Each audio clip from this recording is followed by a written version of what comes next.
নমস্কার, আমি কুন্তল। আপনারা আছেন গল্প জগতে। আজ শুনবেন নিমাইপুরের অভিশাপ, এক ভয়ঙ্কর ভয়ের গল্প। শুনতে থাকুন, পাশে থাকুন এবং গল্পটি ভালো লাগলে একটি লাইক করবেন, কমেন্ট করে জানাবেন কেমন লাগলো। চ্যানেলটি অবশ্যই সাবস্ক্রাইব করে দেবেন।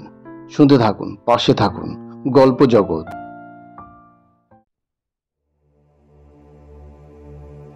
মরবে মরবে, সব মরবে। যে কটা পুরুষ আছে সব কটা মরবে, একটাও বাঁচবে না।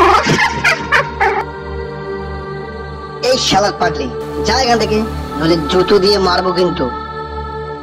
আমায় তোরা যতই জুতো পেটা করিস না কেন, এই নিমাইপুরের একটা পুরুষও বাঁচবি না।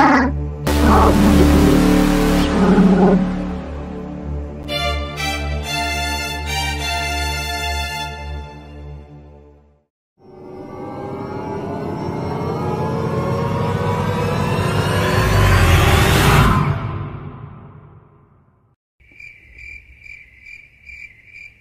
Hare Krishna, Krishna Krishna, Hare Hare, Hare Rama, Rama Rama, Hare Hare.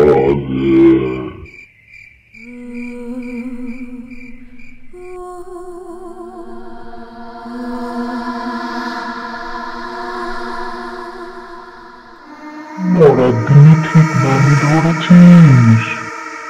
এই কে রে তুই? আপনার আপনি এই পথে কে? মুখটা দেখা। মুখ দেখবি? তবে এই দেখ।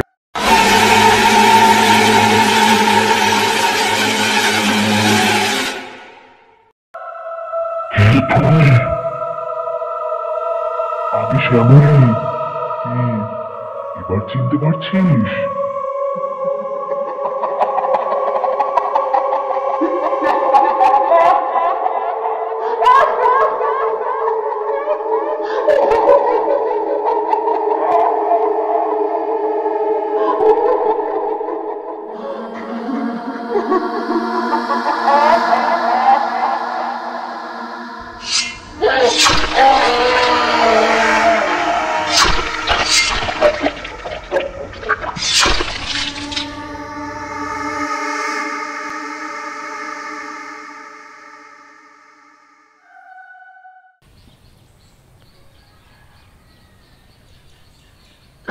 রতন কাকু, দরজাটা খোলো, সর্বনাশ হয়ে গেছে।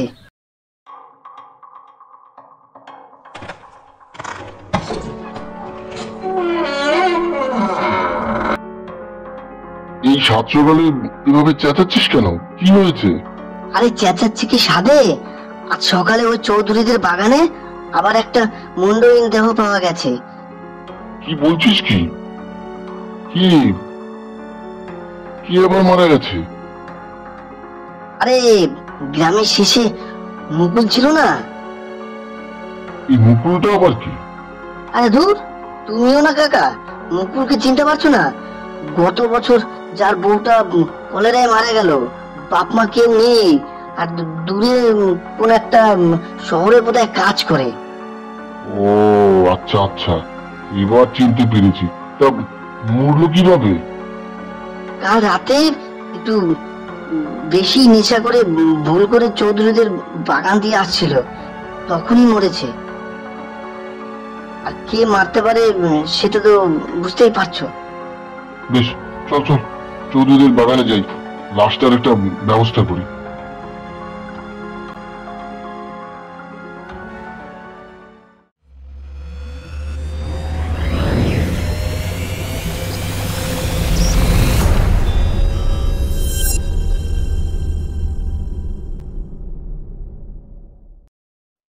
কি ওঠ বাবা, সকাল হয়ে গেছে, আর ঘুমিয়ে থাকিস না। এবার একটু কাজকর্মে ব্যবস্থা কর। তোর বাবা এই বয়সে একা একা কতদিন সংসার চালাবে বল দেখিনি। তুই তো বড় হয়েছিস, তুইও এবার একটু সংসারের হালটা ধর।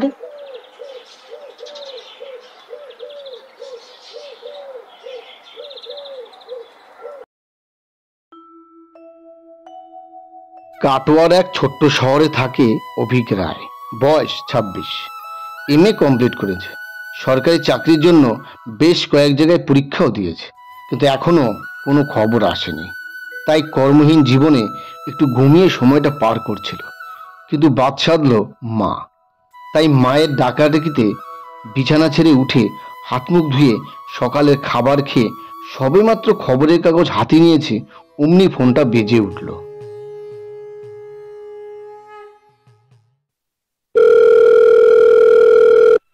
ফোনটা ধরার সাথে সাথেই ওপাশ থেকে একজন বলল, হ্যালো, আপনি অভিক রায় বলছেন? হ্যাঁ, আমি অভিক রায় বলছি, বলুন। আপনি মাস্টারি চাকরির পরীক্ষা দিয়েছেন, তাতে সিলেক্ট হয়েছেন, তাই কাইন্ডলি আমাদের অফিসে যোগাযোগ করুন। ফোনটা রেখেই এক লাফে মাকে জড়িয়ে ধরে অভিক বলল, মা, আমি মাস্টার চাকরি পেয়ে গেছি। কি বলছিস রে খোকা? সত্যি তুই চাকরি পেয়ে গেছিস? তা কোন জায়গা, কোন স্কুল? মা, তুমিও না, আরে সবেমাত্র আমি সিলেক্ট হয়েছি, এবার যাব অফিসে, তারপর ওরা বলবে কোন জায়গা, কোন স্কুল, বুঝলে? শোনো, এখন আর হাতে বেশি সময় নেই, এক্ষুনি অফিসে যেতে হবে। আমি আসি, কেমন? অভিক মাকে বলে বেরিয়ে যায়।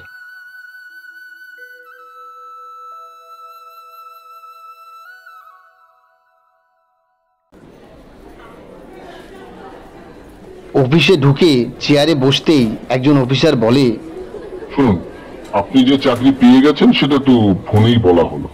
এখন শুধু আপনার হাতে অ্যাপয়েন্টমেন্ট লেটারটা দেওয়া বাকি।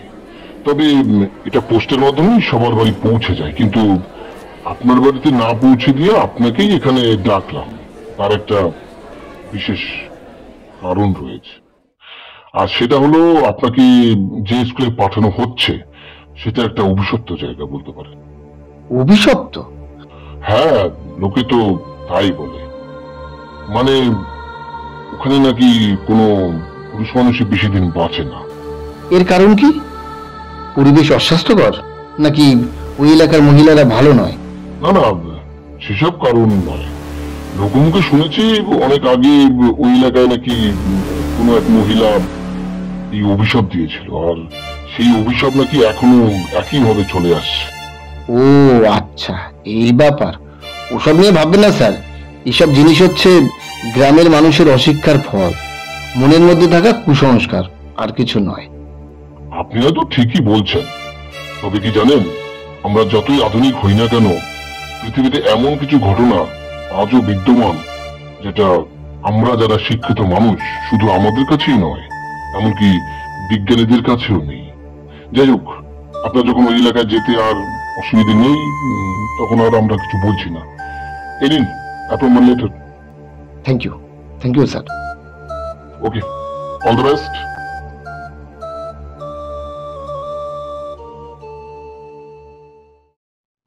চাকরির নিয়োগপত্র হাতে নিয়ে বেশ খোশমেজাজে বাড়ি ফিরল অভিক। মা জিজ্ঞেস করতেই বলল, নিমাইপুরে আমার চাকরি হয়েছে, কালকেই যেতে হবে। অমনি অভিকের মা বলল, হ্যাঁ রে খোকা, কালকেই আমাদের ছেড়ে চলে যাবি? আহ মা, এভাবে বলছো কেন? মনে হচ্ছে আমি চিরকালের মতো তোমাদের ছেড়ে চলে যাচ্ছি। এমন কথা বলতে নেই বাবা, আসলে এর আগে তো কখনো তোকে ছেড়ে থাকিনি, আর তুইও আমাদের ছেড়ে কোথাও যাসনি। তাছাড়া নতুন জায়গায় যাচ্ছিস, সে এলাকা কেমন হবে, মানুষগুলো ভালো কিনা সেটাও তো জানি না, তাই চিন্তা হচ্ছে। মায়ের মন তো, ও তুই বুঝবি না। তুমি আমায় নিয়ে এত চিন্তা করো না তো। আমি এখন বড় হয়েছি, চাকরি পেয়েছি, আর চাকরির জায়গা কি আমাদের বাড়ির সামনে দেবে? সরকার যেখানে লোক লাগবে সেখানে তো পাঠাবে, তাই না? আর বাকি রইলো নতুন এলাকা, ও আমি ম্যানেজ করে নেবো, তুমি নিশ্চিন্তে থাকো। কোথায় যাচ্ছিস সেটাই তো আমায় বললি না। এই দেখো মায়ের অবস্থা, প্রথমেই তো বললাম নিমাইপুর।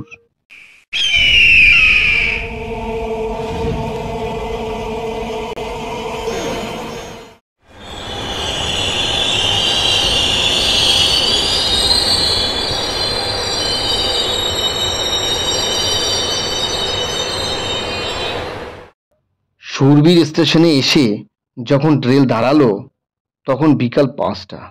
ট্রেনের কামরা থেকে ব্যাগ নিয়ে স্টেশনে নামলো অভিক, কিন্তু নেমেই অবাক হয়ে গেল। স্টেশন চত্বর একদম ফাঁকা, চারদিকে ধুলো ময়লা জমে আছে, গাছের পাতা পড়ে এতটাই পুরো হয়ে গেছে যে স্টেশনের মেঝেই পর্যন্ত দেখা যাচ্ছে না।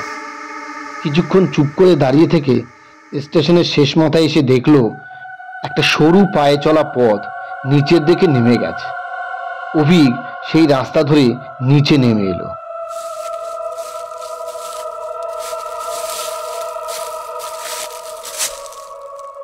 নিচে নামলেই আবার চমকে গেল। আজকের সময় দাঁড়িয়ে মাটির রাস্তা, কোনো যানবাহন নেই। এসব দেখে মনে মনে ভাবলো, এ কি সমস্যা হলো, এখন নিমাইপুর পৌঁছবো কি করে? এমন সময় একটু দূরে একটা গরুর গাড়ি দেখতে পেল। ধীরে ধীরে গরুর গাড়ির কাছে গেল।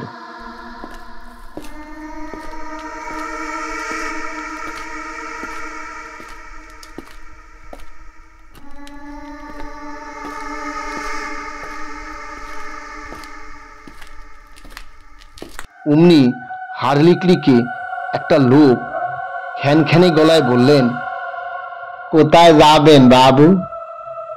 নিমাইপুর। আমায় নিয়ে যাবে? চলেন, আমি নিয়ে যাব, আপনি আমার গাড়িতে উঠা বসেন। অভিক গরুর গাড়িতে উঠে বসতেই লোকটি গাড়ি চালাতে শুরু করলো।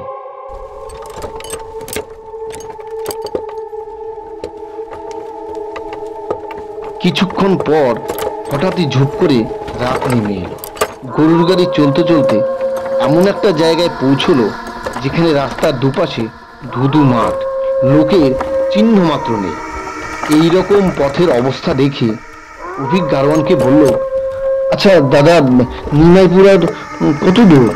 গারোয়ান বলল, আর বেশি দূর নাই, এই মাঠটা পার হইলেই নিমাইপুর। এমন সময় এক মহিলা কণ্ঠের অদ্ভুত হাসির শব্দ শুনতে পেল অভিক।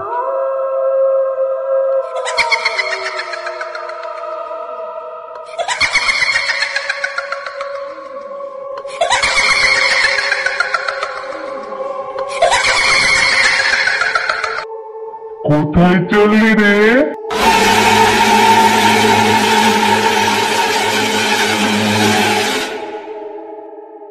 অমনি গারোয়ান গাড়ি থামিয়ে এক লাফে নিচে নেমে মাঠে দৌড় লাগালো।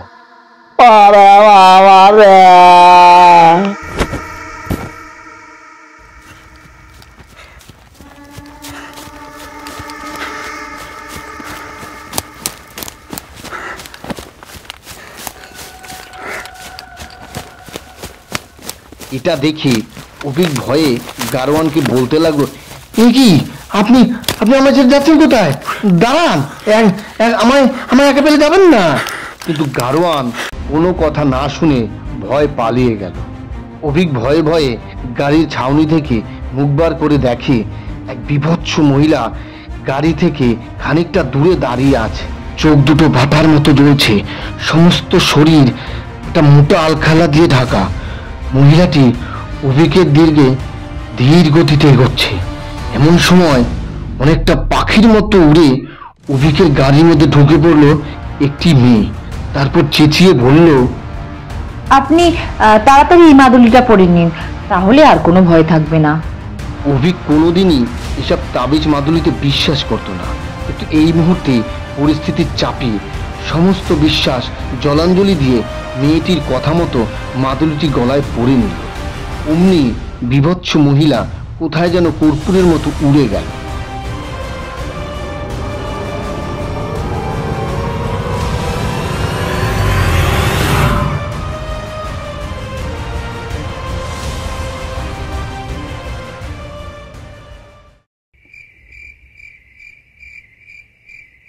অভিক এতক্ষণ ভয়ে চোখ বন্ধ করেছিল। কিছুক্ষণ এভাবে থাকার পর অভিক অনুভব করলো ওর মাথা মেয়েটির বুকের উপর, আর মেয়েটি অভিকের মাথায় হাত বুলিয়ে দিচ্ছে। অভিক ধীরে ধীরে মাথা তুলল। হেরিকেনের আলোয় এইবার স্পষ্টভাবে মেয়েটিকে দেখল। বেশ বড় বড় টানা চোখ, তাতে সুন্দর করে কাজল পরা, নাকে একটা নোলক রয়েছে, তাতে আরো সৌন্দর্য বাড়িয়ে দিয়েছে। গায়ের রং টকটকে ফর্সা, এক ঢাল কালো চুল কোমর ছাপিয়েছে। মেয়েটি হেসে বলল, বাবা, পুরুষ মানুষ যে এত ভীতু হয় এই প্রথমবার দেখলাম। আমাদের গ্রামে কজন পুরুষ আছে, তারা অবশ্য ভীতু, কিন্তু আপনার মতো না। তা বলি, কোথায় যাচ্ছিলেন? ভাগ্যিস মরা বিড়ালটাকে এখানে ফেলতে এসেছিলাম, আর এসেই দেখি গাড়োয়ান মাঠ দিয়ে ছুটে পালাচ্ছে। তখনই বুঝেছি কিছু একটা গন্ডগোল হয়েছে, তাই তো এখানে ছুটে এলাম। থামুন থামুন, আপনি সব কথা একাই বলে যাচ্ছেন তো, আমাকে একটু বলার সুযোগ দিন। বেশ বেশ, বলুন আপনার যা বলার আছে। আমাকে কথা বলার সুযোগ করে দেওয়ার জন্য ধন্যবাদ। কি বললেন? ও কিছু না, বলছি আমার নাম অভিক রায়, আমার বাড়ি কাটোয়ায়। আমি যাচ্ছিলাম নিমাইপুর। ওখানে কি হরদেব নামের কোনো বিদ্যালয় আছে? হ্যাঁ, আছে তো। হরদেব প্রাথমিক বিদ্যালয়ের পাশেই তো আমার বাড়ি। আচ্ছা, তাই না? ও, ওই স্কুলেই তো আমি নতুন শিক্ষক হয়ে যাচ্ছি। আচ্ছা, আপনি তাহলে আমাদের বিদ্যালয়ের নতুন মাস্টার মশাই? আগে বেশ ভালো।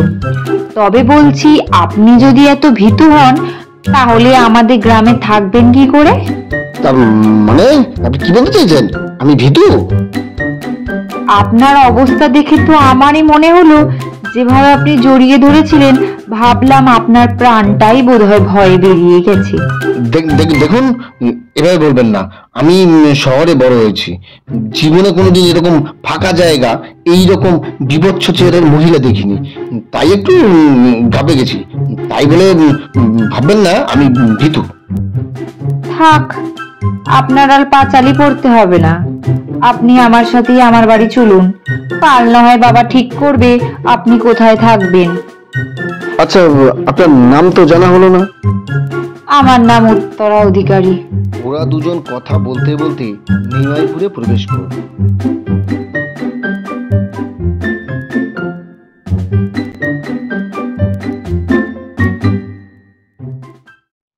বাড়িতে গিয়ে উত্তরা সমস্ত কথা তার বাবাকে বলল। সমস্ত কথা শুনে উত্তরার বাবা হরিশঙ্কর বাবু বললেন, আমি তোমাকে তুমি করেই বলছি। এ কথা শুনে অভিক একটু লজ্জা লজ্জা মুখ করে বলল, নিশ্চয়ই, আমি আপনার সন্তানের মতো, আপনি আমাকে তুমি করেই বলবেন। হরিশঙ্কর খুব খুশি হয়ে বললেন, তোমার কথা শুনে শান্তি পেলাম। এবার শোনো, আমি যেটা বলতে চেয়েছি। এই গ্রামে একটা প্রাচীন অভিশাপ আছে, আর সেই অভিশাপের জন্যই এই গ্রামে কোনো পুরুষ বেশি দিন বাঁচে না, বলতে পারো বাঁচতে দেওয়া হয় না। তাই তোমাকে অনুরোধ করব, সূর্য ডোবার পর ভুল করেও আর ঘরের বাইরে থাকবে না, কেমন? এখন আর কথা নয়, রাত অনেক হলো, এসো একসাথে বসে খাই। খাবারও খুব ভালোই ছিল। ভাত, ডাল, একটা ভাজা, রুই মাছ, আর সবশেষে টমেটোর চাটনি। খাবার শেষে অভিক বলল, আজ রাতে শোবো কোথায়? হরিশঙ্কর বাবু এই কথা শুনে একটু হেসে বললেন, তুমি আমাকে বলেছো তুমি আমার সন্তানের মতো। তাছাড়া তুমি আমাদের গ্রামের স্কুলে পড়াতে এসেছো, তাতে আমাদের গ্রামের কত ছেলে মেয়ে শিক্ষা লাভ করতে পারবে বলো তো? এতদিন শিক্ষকের অভাবে ছেলে মেয়েগুলো পড়াশোনা করতে পারেনি, তুমি এই গ্রামে এসে সেই সমস্যা দূর করে দিলে। তাই শুধু আজ রাতেই নয়, যতদিন তুমি এই গ্রামে মাস্টারি করবে ততদিন তুমি আমার বাড়িতেই থাকবে। আমাদের কয়েকটা ঘর খালি পড়ে আছে, সেই ঘরের মধ্যে তোমার যে ঘরটা পছন্দ সেই ঘরেই থাকবে। বেশ, তাহলে খাওয়া থাকা বাবদ কত টাকা দেব? এই কথা শুনে হরিশঙ্কর বাবু একটু বিনয়ের স্বরেই বললেন, এসব তুমি কি বলছো বাবা? আমার বাড়িতে থাকবে, খাবে, আর তার জন্য পয়সা দেবে? তুমি না আমাকে বলেছো তুমি আমার সন্তানের মতো? এবার তুমি বলো তো, এক বাবা তার সন্তানের কাছ থেকে থাকা খাওয়ার পয়সা নিতে পারে? ঠিক আছে, আমি আর কোনোদিন আপনাকে এ ধরনের কথা বলবো না। সাথে সাথেই উত্তর একটু চড়া গড়ায় বলল, কথাটা যেন সর্বক্ষণ মনে থাকে, বুঝেছেন? হরিশঙ্কর বাবু তার মেয়েকে বলল, যাতো মা, অভিকে একটা ঘর দেখিয়ে দে। উত্তরা অভিককে নিয়ে ভিতরে গেল। একটা ঘর খুলে দিয়ে বলল,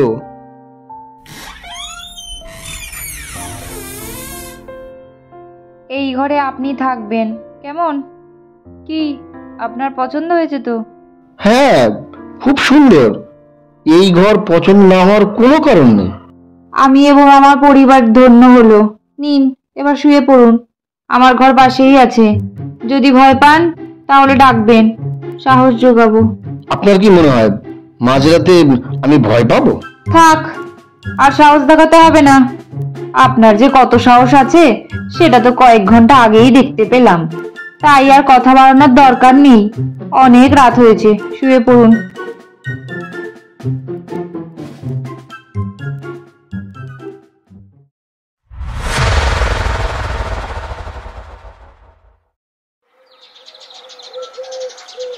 সকালবেলা উত্তরা এক কাপ চা নিয়ে অভিকের ঘরে এসে ডাক দিল। এই যে মাস্টার মশাই, উঠুন, সকাল হয়ে গেছে। আজ স্কুলে আপনার প্রথম দিন, সেটা ভুলে গেলেন নাকি? উত্তরার ডাকে অভিকের ঘুম ভাঙল। তারপর চায়ের কাপটা হাতে নিয়ে বলল, ধন্যবাদ আপনাকে তাড়াতাড়ি ঘুম থেকে তোলার জন্য। কিন্তু একটা কথা, আমার যে স্কুলে চাকরি হয়েছে, অর্থাৎ হরদেব বিদ্যালয়, আমি তো সেটা চিনি না। তাহলে যাব কি করে? ও সব নিয়ে আপনাকে ভাবতে হবে না। আমি আপনাকে স্কুলে নিয়ে যাব, কেমন? আপনি তাড়াতাড়ি হাত মুখ ধুয়ে খাবার খেয়ে নিন, ততক্ষণে আমি রেডি হয়ে নিই।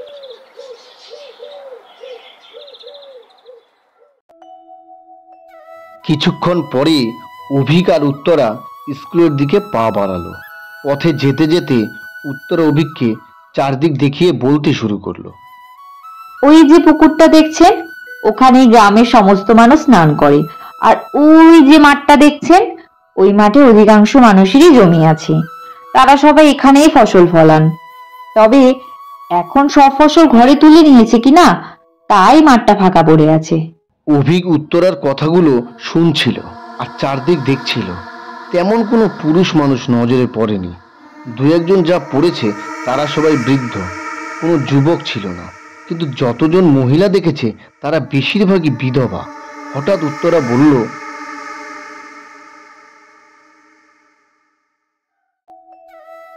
এই যে মাস্টার মশাই, এই যে আপনার হরদেব প্রাথমিক বিদ্যালয়। আপনি গিয়ে ছেলে মেয়েদের পড়ান, আমি চললুম বাড়ি। আর একটা কথা, বিকেল 5টার মধ্যে স্কুল বন্ধ করে সূর্য ডোবার আগেই বাড়ি ফিরে যাবেন। কাল রাতে বাবা কি বলেছিল মনে আছে তো? আমি আসি। উত্তরা চলে গেল। অভিক উত্তরার যাওয়ার দিকে কিছুক্ষণ তাকিয়ে থেকে স্কুলে গিয়ে ঢুকলো।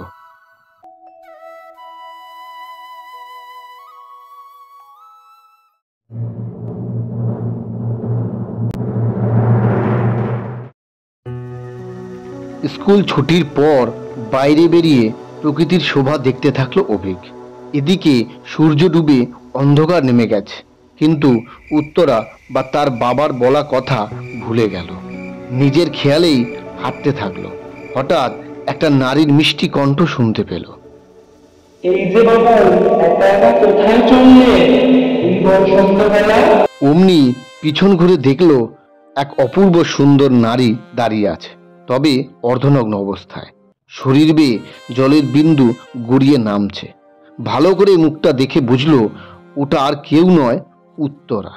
তাই বলল, কি ব্যাপার, আপনি হঠাৎ এই সন্ধ্যেবেলা স্নান করলেন? আর করলেন যখন তখন ভেজা কাপড়ে আছেন কেন? বেশিক্ষণ ভেজা কাপড়ে থাকলে শরীর খারাপ করবে। অমনি উত্তরা বলল, তোমাকে প্রথম দেখাতেই ভালোবেসে ফেলেছি। তাই তো এই সময় নির্জনে একটু অন্য বেশে তোমার সাথে দেখা করতে এসেছি। আমাকে দেখো, ভালো করে দেখো। আমার গায়ে স্বল্প বসন কোনো অলংকার নেই, যাতে আমার আর তোমার মিলনে কোনো রকম বাধা না আসে। তাই তোমাকে একটা অনুরোধ করছি, তোমার গলায় থাকা ওই মাদুলিটা খুলে রাখো। উত্তরার কথা শুনে অভিকের সমস্ত শরীরে একটা বিদ্যুৎ তরঙ্গ খেলে গেল এবং শরীরটায় চরম উত্তেজনায় ভরে উঠল। অভিকও সঙ্গমের আশায় মাদুলিটা গলা থেকে খুলতেই যাবে, এমন সময় পিছন থেকে অন্য একটি নারী কণ্ঠ চেঁচিয়ে বলে উঠল, এ কি করছেন? দয়া করে মাদুলিটা খুলবেন না। আপনি যাকে উত্তরা ভাবছেন সে আমি নই। ওই মহিলা মানুষ নয়, ও একটা প্রেতাত্মা। সাথে সাথে অভিক পিছনে ঘুরে দেখে উত্তরা একটা হেরিকেন ও একটা লাঠি নিয়ে দাঁড়িয়ে আছে। উত্তরা অভিকের কাছে এসে আবার বলল, ভালো করে এই মহিলাটাকে দেখুন। আপনি যাকে এতক্ষণ উত্তরা ভাবছিলেন সে উত্তরা নয়, আমি উত্তরা, আপনার সাথে দাঁড়িয়ে আছি। অভিক উত্তরার কথা শুনে দূরে থাকা মহিলার দিকে তাকিয়ে ভয়ে শিউরে উঠল।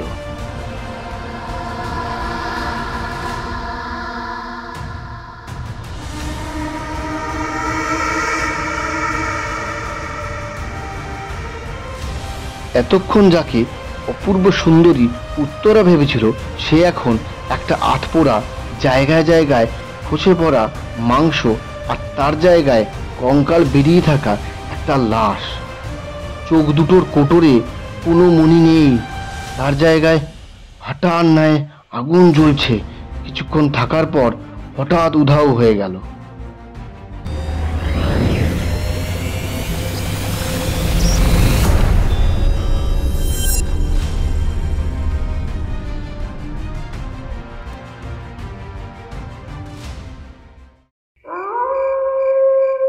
চারদিক অন্ধকারে পরিপূর্ণ হয়ে গেল। শুধুমাত্র উত্তরের হাতে ধরে থাকা হেরিকেনের মৃদু আলো অন্ধকারকে দূর করার বৃথা প্রয়াস করছে। অভিক উত্তরাকে আগের দিনের মতো জড়িয়ে ধরে বলল, আপনাকে আপনাকে আপনাকে অসংখ্য ধন্যবাদ। আবারও আপনি আমার প্রাণ বাঁচিয়েছেন। ঠিক আছে, এতে ধন্যবাদের কিছু নেই। আপনি এই গ্রামের শিক্ষক, তার উপরে আমাদের বাড়িতেই থাকছেন, তাই আপনাকে সমস্ত বিপদের হাত থেকে রক্ষা করা আমার কর্তব্য। বুঝলাম, আপনি তাহলে শুধু কর্তব্য করছেন, অন্য কিছু নয়। জানি না।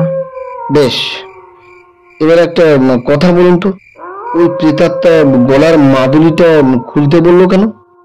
আপনি একটা বুদ্ধু। তার মানে? তার মানে আপনার গলায় থাকা যে গতকাল রাতে আপনাকে পরিয়ে দিয়েছি মাদুলিটা, ওটা যে সে মাদুলি নয়।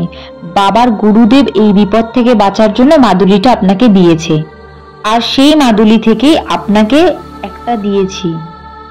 আর এই কারণেই মাদুলিটা খুলতে বলছিল, যাতে আপনাকে মারতে পারে। বুঝতে পেরেছেন এবার? চলুন, রাত হয়েছে, বাড়ি ফিরে যাই। ওরা দুজন একসাথে বাড়ি ফিরে গেল।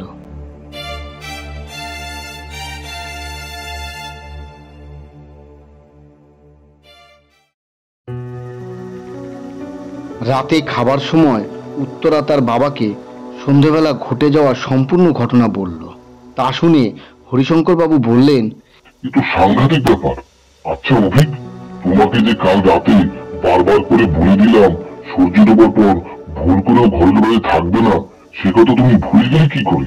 আমার উত্তরা মা আজ না থাকলে কত বড় অনর্থ হতে পারতো বলো তো? এরকম ভুল কেউ করে? আমি জানি তোমার আজকালকার ছেলে মেয়ে, তার উপর তুমি পড়াশোনা জানা একজন শিক্ষক, তাই তোমার পক্ষে এইরকম ঘটনা নিছকই চোখের ভুল মনে হয়। কিন্তু তোমার সাথে দুবার যে ঘটনা ঘটেছে সেটা তো তুমি সজ্ঞানে দেখেছো, সেই দেখাটা নিশ্চয়ই ভুল নয়।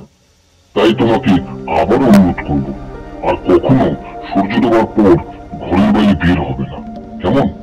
স্কুল ছুটির পর যত তাড়াতাড়ি সম্ভব বাড়ি ফিরে আসবে।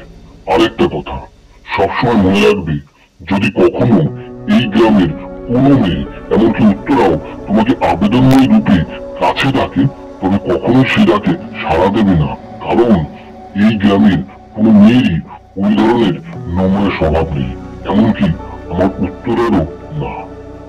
তাকে এমন শিক্ষায় বড় করিনি যে বিয়ের আগে কোনো পুরুষের সাথে অবৈধ সম্পর্কে লিপ্ত হবে, বা বিয়ের আগে কামনা করবে কোনো পুরুষ তাকে স্পর্শ করুক, সঙ্গম করুক। তাই বলছি, যদি কখনো কোনো মেয়ে তোমার নিজের দিকে ডাকে, তবে জানবে সে মানুষ নয়, এক প্রেতাত্মা তোমাকে মারার জন্য ছাপ পেতেছে, কেমন? আপনার কথা বুঝতে পেরেছি। আমি ভুল করেও আর সন্ধ্যের পর বাড়ির বাইরে থাকবো না, সন্ধ্যের আগেই ঘরে ফিরে আসব। কিন্তু এই গ্রামে কেন অভিশাপ, আর তার কারণে কেন পুরুষটা একের পর এক মরছে এত অল্প বয়সে? এর পিছনের ঘটনাটা আমাকে বলুন দয়া করে। আমি তো এখন এই গ্রামেই থাকবো, আমার তো জানার অধিকার আছে, তাই না? তুমি ঠিকই বলেছ, তোমার সমস্ত ঘটনা জানার অধিকার আছে। সেই জন্যই বলছি, আমাকে বলুন। হ্যাঁ বাবা, তুমি ওনাকে সমস্ত ঘটনা খুলে বলো, ওনার সাথে সাথে আমিও শুনবো। আমি তো এর আগে কতবার বলেছি তোমায় বলতে, কিন্তু তুমি তো কোনো দিনও বলনি।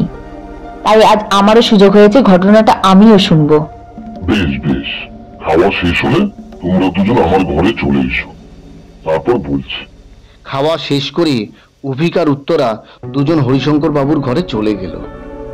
ওরা দুজন বসতেই হরিশঙ্কর বাবু বলতে শুরু করলেন। যে সময় এই ঘটনা ঘটেছিল সে সময় আমার ঠাকুরদা কিশোর বয়সের ছিলেন। গ্রামটা খুব সুন্দর ছিল। প্রত্যেক পরিবারের সাথে বন্ধুত্বপূর্ণ সম্পর্ক রেখেছিল, যেমনটা আজও তোমরা দেখতে পাও। সে যাই হোক, ওই সময় হালুদুলি নামে এক ব্যক্তি ছিল। সে ছিল জাতিতে ডোম। মৃতদেহের সৎকার করাই তার একমাত্র কাজ ছিল। কিন্তু ডোম হয়ে কি হবে, তার বেশ কিছু সম্পত্তি ছিল, আর এই সম্পত্তির উপর লোক ছিল এই গ্রামেরই কিছু মাতব্বর টাইপের মানুষের উপর। তারা ভাবত হারুর একজন ডোম, সে সবার কাছে চেয়ে চিনতে জীবন কাটাবে, কিন্তু তার যদি আর 5 জনের মতো সম্পত্তি থাকে তবে সে তো আর 5 জনের মতো, মানে আমাদের মতোই ডোম হয়েও একই রকম দাপটের সাথে চলবে। এটা চলতে দেওয়া যাবে না। তাই তারা গ্রামের মানুষকে একত্র করে একটা অনৈতিক প্রথা চালু করল। অনৈতিক এই জন্যই বলছি যে প্রথা মানুষকে সর্বশান্ত করে দেয় এবং যে প্রথার কোনো মানেই হয় না। সেই প্রথা অনুযায়ী যে ব্যক্তি যেরকম কর্ম করবে, অর্থাৎ যার যে পেশা, সেই অনুযায়ী তার সম্পত্তি বাড়িঘর থাকবে। এই প্রথা অনুযায়ী হারুদলুই ডোম, তাই তার সমস্ত সম্পত্তি গ্রামের সমস্ত মাতব্বরদের মধ্যে ভাগ করে দিতে বলার নির্দেশ দেওয়া হলো। এবং এর সাথে আরো বলা হলো সে এখন বর্তমানে যে বাড়িটায় থাকে সেই বাড়িটা গ্রামের ছেলে মেয়েদের পড়াশোনার জন্য, বিদ্যালয় করার জন্য তাকে দান করে দিতে হবে। সমস্ত কথা শুনে হারু মূর্ছে পড়ল।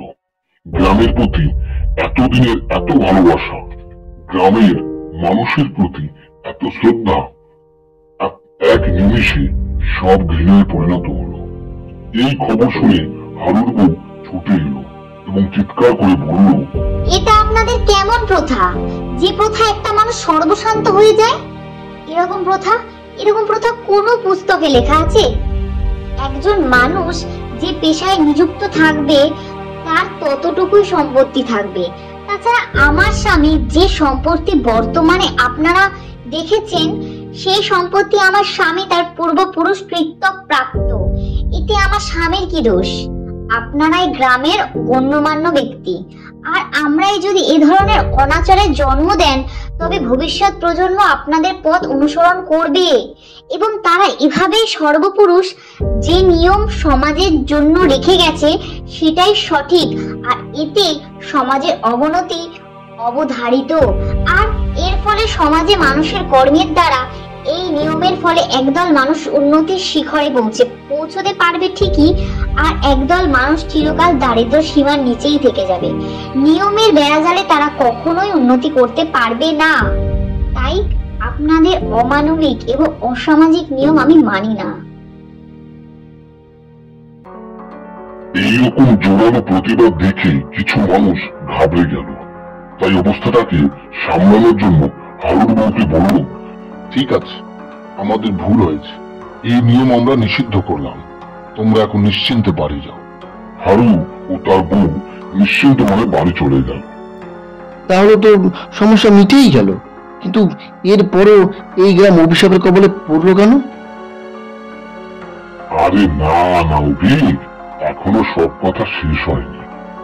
হয়তো তুমি ভাবছো ওরা নির্বিঘ্নে বাড়ি চলে গেছে আর সমস্যা সব মিটে গেছে। না, তা নয়। আসল ব্যাপারটা হলো, একটু আগেই বললাম না যে শুধুমাত্র এই মুহূর্তটাকে সামলানোর জন্যই ওদের নির্বিঘ্নে যেতে দেওয়া হয়েছে। আর এভাবে যেতে দেওয়ার পিছনে বড় একটা ষড়যন্ত্র করেছিল গ্রামের মাতব্বররা।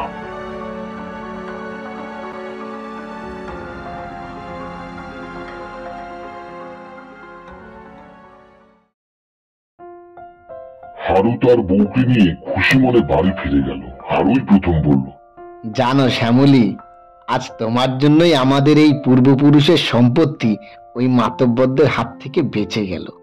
অমনি শ্যামলী বলল, আমি জানি তো আমার হারু শুধুমাত্র আমাকে আর নিজের কাজকে নিজের চেয়েও বেশি ভালোবাসে। আর তাই সমাজের যত রীতিনীতি আছে সেগুলোর মধ্যে কোনগুলো প্রকৃত নিয়ম আর কোনগুলো এই সমাজের মানুষ নিজের স্বার্থে প্রচলন করেছে তার ভেদাভেদ বোঝে না। সেই জন্যই তো ঘরের বউ হয়েও অতজন মানুষের মাঝখানে গিয়ে আমাকে কথা বলতে হয়েছে। আমি বুঝেছিলাম আমি যদি মাতব্বরদের কাছে না যাই তবে আমার স্বামী তার পূর্বপুরুষের এই সম্পত্তি রক্ষা করতে পারবে না। গ্রামের ওই দুষ্টু লোক যারা মাতব্বর সেজে বসেছে তারা কোনো না কোনো ছলনার দ্বারা সম্পত্তিটা নিজেদের দখলে নিয়ে নেবে। তবে কি জানো, এই যে আমি সবার সামনে গিয়ে কথা বলে সমস্যা দূর করলাম, এর জন্য তোমার প্রতি আমার কোনো অভিযোগ নেই। কারণ তুমি আমায় এত ভালোবাসো যে তোমায় আমি ভালোবাসতে পারিনি। সত্যি বলছো? আমি তোমাকে যতটুকু ভালোবাসি তাতে তুমি খুশি? সত্যি বলছি, তোমার ভালোবাসায় আমি খুব খুশি আর আমি সুখীও।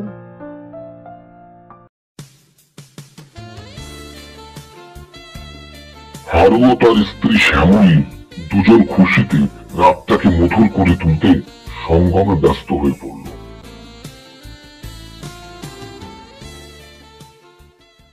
কিন্তু ওরা জানতেও পারল না মাতব্বররা ওদের আড়ালে কত বড় ষড়যন্ত্র করেছে। আর তার দরুন ওই রাতে ছিল ওদের জীবনের শেষ মধুময় রাত। মাতব্বররা বসে আলোচনা করলো কিভাবে হারু আর তার স্ত্রীকে দমন করা যায়।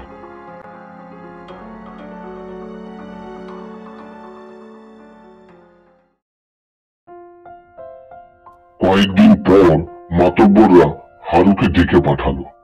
হারু সামনে আসতেই একজন মাতব্বর বলল, দেখো হারু, আমরা একটা নিয়মের প্রচলন করতে চেয়েছিলাম, কিন্তু তোমার বউ আমাদের সকলের চোখ খুলে দিয়েছে। সে বুঝিয়ে দিয়েছে আমরা ভুল নিয়মের প্রচলন করতে যাচ্ছিলাম। যাই হোক, এতে তোমার ভালোই হয়েছে, কারণ তোমার সম্পত্তি তোমার কাছেই রয়ে গেছে। তাই আমরা ঠিক করেছি তোমাকে আর তোমার স্ত্রীকে ভোজ খাওয়াবো। এ তো আনন্দের কথা কর্তা। আপনারা আমাদের মতো ছোট জাতকে নিমন্ত্রণ করে ভোজ খাওয়াবেন, এ তো আমাদের পরম সৌভাগ্য। আমরা অবশ্যই আসব। আজ আসি। হারু মহা আনন্দে বাড়ি গিয়ে তার বউকে সব কথা বলল। শ্যামলী প্রথমে একটু অমত করলেও হারুর জোরাজুরিতে শেষমেশ ভোজ খেতে রাজি হয়।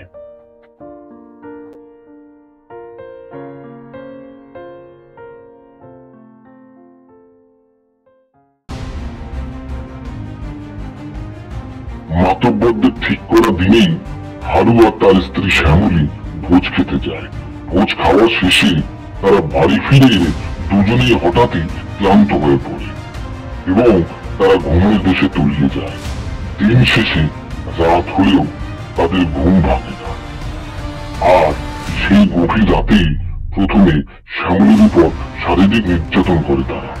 তারপর স্বামী স্ত্রী দুজনকেই জীবিত অবস্থায় শ্মশানে নিয়ে আগুনে পুড়িয়ে দেয়।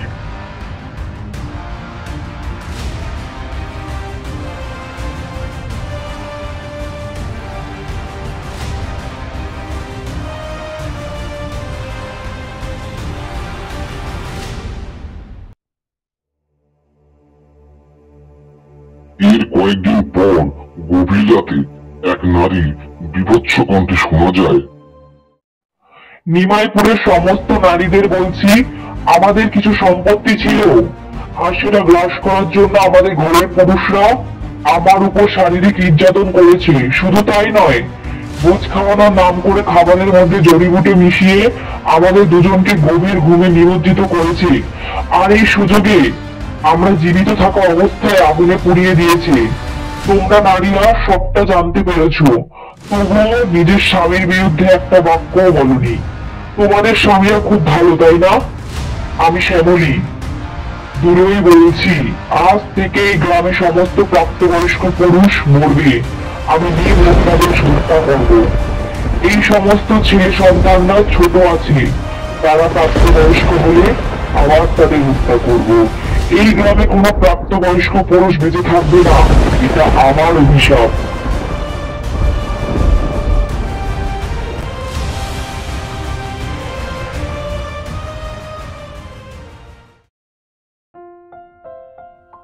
এই কথা গ্রামের প্রতিটি মানুষই শুনেছিল, কিন্তু কেউই একে তেমন গুরুত্ব দেয়নি। তাই তারা কোনো বিধানের ব্যবস্থা করেনি। কিন্তু এই ঘটনার কয়েকদিন পর তোমার সাথে আজ সন্ধ্যাবেলা যে ঘটনা ঘটেছিল, ঠিক একই ঘটনা ঘটেছিল মতি নামে একজনের সাথে। তবে তুমি প্রাণে বেঁচে গেছো, কিন্তু সে বাঁচেনি। এক গভীর রাতে মতি প্রকৃতির ডাকে সাড়া দিয়ে বাইরে গিয়েছিল। তারপর পরিষ্কার হয়ে যখন ঘরের দিকে পা বাড়ালো, তখন সে দেখলো তার বউ বিমলা কেমন যেন একরকম হয়ে গেছে। সে কোন রকম শাড়িটা গায়ে জড়িয়ে মতির দিকে এগিয়ে আসছে। এটা দেখে মতি একটু ঘাবড়ে গেল।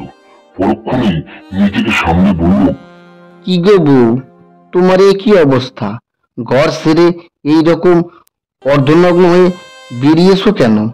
বিমলা বলল, তুমি না কিচ্ছু বোঝো না। তোমার বাবা মা আর আমাদের চৌকিতে থাকে ছেলেটা, এরকম অবস্থায় তোমাকে ঠিক করে কাছেই তো পাই না। আমার বুঝি তোমাকে কাছে পেতে ইচ্ছে করে না? কি বলছো এসব?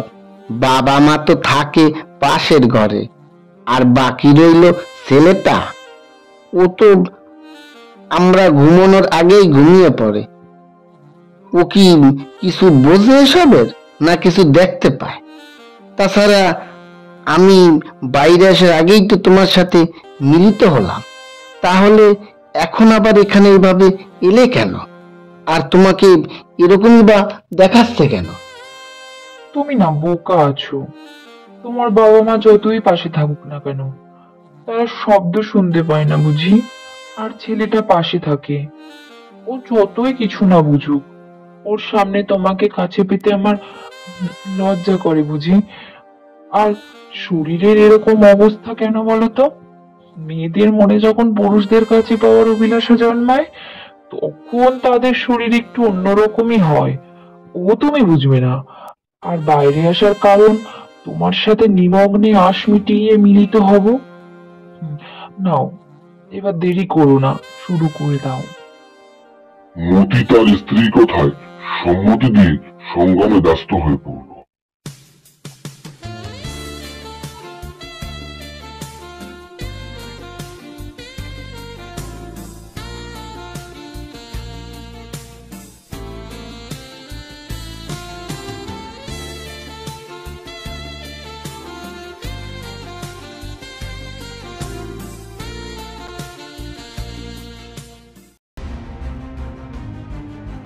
কিন্তু বুঝতেই পারলো না তার জন্য এটা কোন বিপদ হাত পেতেছে।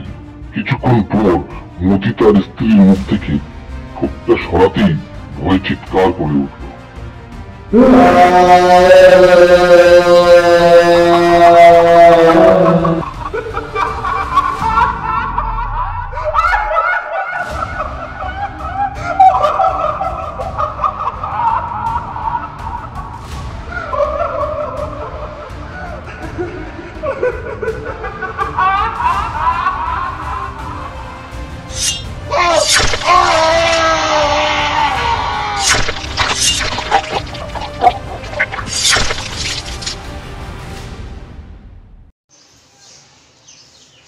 পরদিন সকালে মতির আধ খাওয়া লাশ তারই খামার বাড়িতে মতির বউ বিমলা দেখতে পায়। এরপর গ্রামের লোক মদের অবশিষ্ট দেহাংশ সৎকার করে। এই ঘটনার পর গ্রামের সব মানুষের মনে ভয় ধরে যায় এবং তারা এর একটা প্রতিকারের উপায় খুঁজে বার করে। দূরের এক গ্রাম থেকে একজন তান্ত্রিককে নিয়ে আসে। সেই তান্ত্রিক সমস্ত ঘটনা শোনার পর বললেন, তোমরা প্রত্যেকে মহা পাপ করেছ। কারো সম্পত্তি তার ইচ্ছার বিরুদ্ধে আত্মসাৎ করা মহাপাপ। তার উপর ওই মহিলাকে তোমরা শারীরিক অত্যাচার করেছ, এমনকি দম্পতিকে জীবিত অবস্থায় আগুনে পুড়িয়ে দিয়েছ। এর চেয়ে আর পাপ কাজ করার মতো এই পৃথিবীতে কোনো কাজ নেই। আর মহিলাদের বলছি, তোমরা ভালো করেই জানতে তোমাদের স্বামীরা এই জঘন্য পাপ কাজ করছে, তবুও একজন নারীও এই কাজের জন্য স্বামীকে তিরস্কার করনি। এতে তোমাদের স্বামীরা যতটা পাপের ভাগী হয়েছে, তোমরাও ঠিক ততটাই পাপের ভাগী হয়েছ। মনে রাখবে, যদি কেউ কোনো পাপ কাজে লিপ্ত হয় এবং সেটা জেনেও যদি কেউ চুপ করে থাকে, তবে পাপ কাজ করা ব্যক্তির মতো সেই কাজে নীরবে সমর্থন করা ব্যক্তিও সমান পাবে। যাই হোক, তোমরা যখন আমাকে তোমাদের গ্রামে এই বিপদের দিনে ডেকেছ, তখন এর একটা প্রতিকার অবশ্যই করব। ইচ্ছে তো করছে তোমাদের এই বিপদের মধ্যে ফিরেই চলে যায়, কারণ তোমরা যা করেছ তাতে তোমাদের শাস্তি পাওয়াই উপযুক্ত। কিন্তু আমি আমার ধর্মের কাছে দায়বদ্ধ। আমি যেখানে যাই সেখানকার মানুষের ভালোই করি, তাই তোমাদেরও ভালোই করব। শোনো, আমি একটা হোমযজ্ঞ করব। আগামীকাল অমাবস্যা, তাই কালকে যজ্ঞটা করব। আর কাল সূর্য ডোবার পর কেউ ঘরের বাইরে বের হবে না, এক মুহূর্তের জন্য পা রাখবে না। আমি একাই যজ্ঞ সম্পন্ন করব। এবার তোমরা যে যার ঘরে ফিরে যাও। প্রত্যেকেই তান্ত্রিকের কথা মতো ঘরে ফিরে গেল।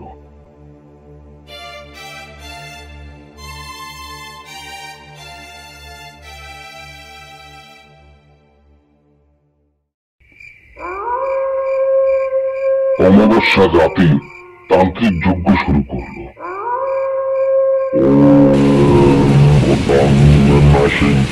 সর্বং পুষ্করং নমস্য জনমতু কন্দলায় মমত তান্ত্রিক মন্ত্র পড়ছে, আর এদিকে সামনে প্রেতাত্মা সে শান্তভাবেই বলল,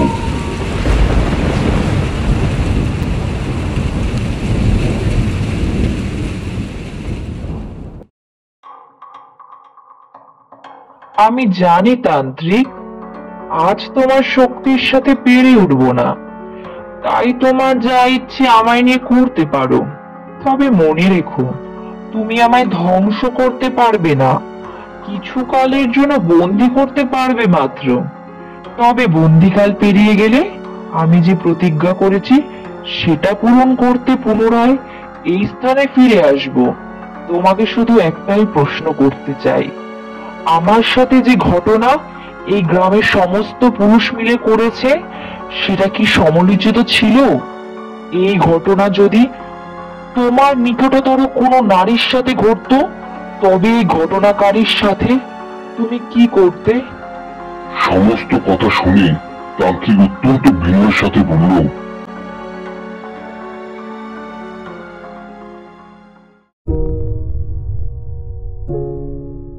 আমি জানি মা, আপনার সাথে যেটা হয়েছে সেটা শুধু অন্যায় নয়, পৃথিবীর সবচেয়ে নিকৃষ্টতম কাজ। তবুও এই গ্রামের মানুষগুলো আমার কাছে গেছে আপনার হাত থেকে বাঁচার জন্য।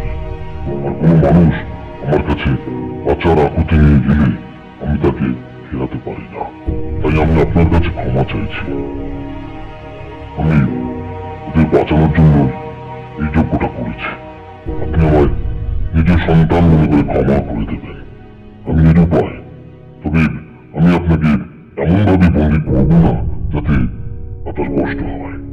এই গ্রামের নিকটেই এক গভীর অরণ্য রয়েছে, আপনি চেনেন নিশ্চয়ই, যাকে এই গ্রামের মানুষ টটন বন বলে।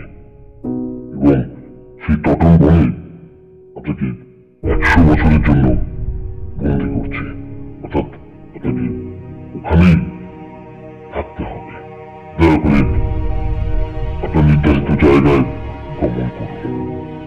ওই প্রেতাত্মা তান্ত্রিকের কথা মতো তখন বনে চলে যায়।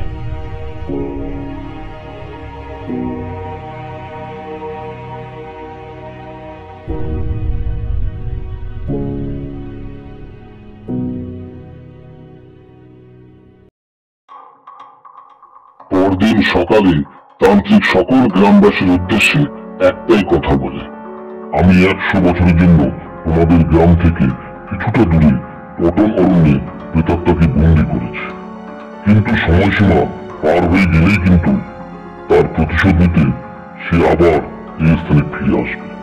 তাই তোমাদের বলছি, যত তাড়াতাড়ি সম্ভব তোমরা এই গ্রাম ছেড়ে চলে যাও, গ্রামকে ত্যাগ করো। এই কথা বলেই তান্ত্রিক গ্রাম ছেড়ে চলে যায়। তান্ত্রিকের কথা শুনে অনেকেই এই গ্রাম ছেড়ে চলে যায়, আর কিছু লোক পূর্বপুরুষের ভিটে মাটির মায়া ত্যাগ করতে না পেরে এই গ্রামেই রয়ে যায়, যেমন আমার পরিবার রয়ে গিয়েছে। আর তুমি যে স্কুলে এখন পড়াও, এই স্কুলটি সত্যি হারুরই বাড়ি ছিল। আমার ঠাকুরদা ভেবেছিলেন হারুন নামে একটা বিদ্যালয় করলে হয়তো তার স্ত্রী শ্যামলীর রাগ কিছুটা কমবে, তাই হারুন নাম অনুসারে স্কুলের নাম রাখলেন হরদেব প্রাথমিক বিদ্যালয়। কয়েক বছর আগেই সরকারি স্বীকৃতি পেয়েছে, কিন্তু এই গ্রামের অভিশাপের কথা দিকে দিকে প্রচার হয়ে গেছে, তাই কোন শিক্ষকই আমাদের গ্রামের বিদ্যালয়ে আসতে রাজি হয়নি। একজন অনেক কাঠখড় পুড়িয়ে আনা হয়েছিল, কিন্তু সে বেচারি অভিশাপের কথা শুনেই একদিন পরে চলে গেছে। এখন তুমি এসেছো, এর জন্য গ্রামের সবাই খুশি হয়েছে। যাও, অনেক রাত হয়েছে, শুয়ে পড়ো। কিন্তু একটা কথা আপনি বললেন, তান্ত্রিক জঙ্গলে শ্যামলী প্রেতাত্মাকে আটকে রেখেছে, তাহলে আমি যে দুবার দেখেছি সে তাহলে কে? তুমি বোধহয় ভালো করে শোনো নাই। তান্ত্রিক শুধুমাত্র 100 বছরের জন্যই জঙ্গলে বন্দি করেছিল প্রেতাত্মাকে, আর সেই সময়সীমা তুমি আসার 15 দিন আগেই শেষ হয়ে গেছে।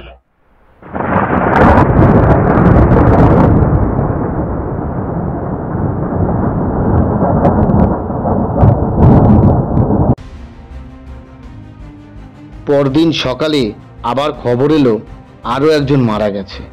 এটা শুনে হরিশঙ্কর বাবু একটুও দেরি না করে অভিকার উত্তরাকে নিয়ে ওনার গুরুদেবের কাছে গিয়ে সবকিছু বললেন। সব শুনে গুরুদেব বললেন, শ্যামলীর প্রেতাত্মাকে আটকানো কারো পক্ষে সম্ভব নয়। আমি শুধু তোমাদের নিজেদের রক্ষার্থে মাদুলি করে দিয়েছিলাম, কিন্তু সেই মাদুলিও আর কাজে আসবে না।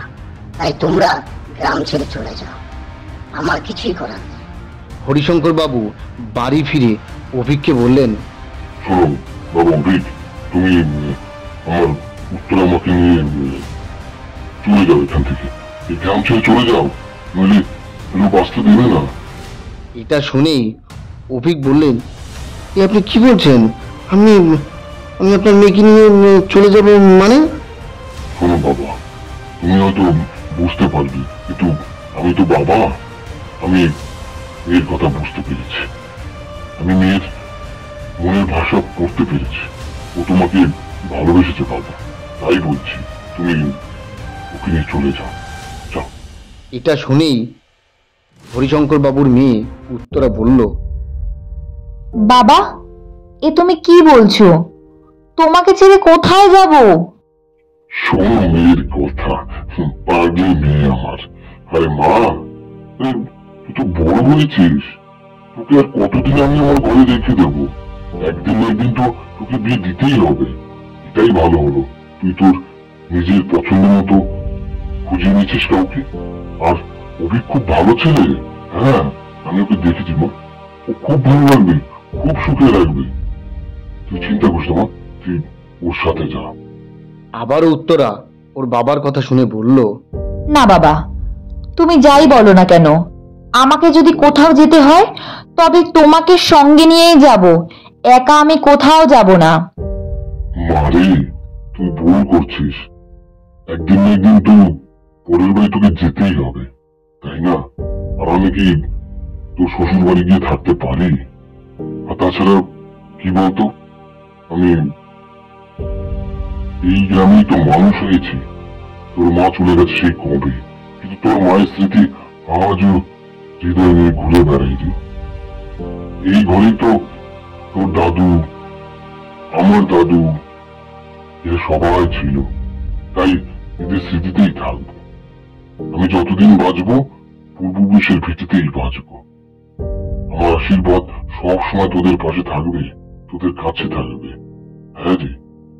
আর আমার তো তিনকাল গিয়ে এককাল ঠেকেছে। মারলে আমাকেই মারো, তোদের কেন মারবে মা? যা, আর দেরি করিস না, আর দেরি করিস না। সূর্য সূর্য প্রায় ডুবতে বসেছে। আর দেরি করিস না বাবা। যা, তোরা তোরা বেরিয়ে গেল। তোমরা যাও, তোমরা যাও, খুব সুখে থাকবে। তোমরা খুব সুখে থাকবে, শান্তিতে থাকবে। যাও বাবা, যাও, তোমরা যাও। অভিক, আমার মেয়েকে দেখো, কেমন? যাও। আর চাকরি নিয়ে ভেবো না, তুমি শিক্ষিত মানুষ, একটা না চাকরি পাবেই। আর এই চাকরি গেছে তো কি হয়েছে, অন্য চাকরি অবশ্যই পাবে বাবা। যাও, আর কিছু চিন্তা করো না। যাও, তোমার বাবা মাকে আমার প্রণাম জানিও। যাও। অভিক আর কিছুই বলল না।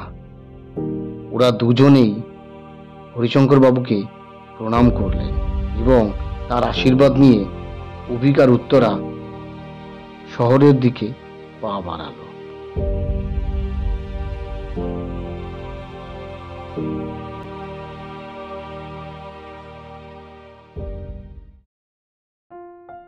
কেমন লাগলো আজকের গল্প? যদি ভালো লেগে থাকে তাহলে গল্পটিতে অবশ্যই একটি লাইক করে দেবেন, চ্যানেলটিকে সাবস্ক্রাইব করবেন, কমেন্ট করে জানাবেন কেমন লাগলো।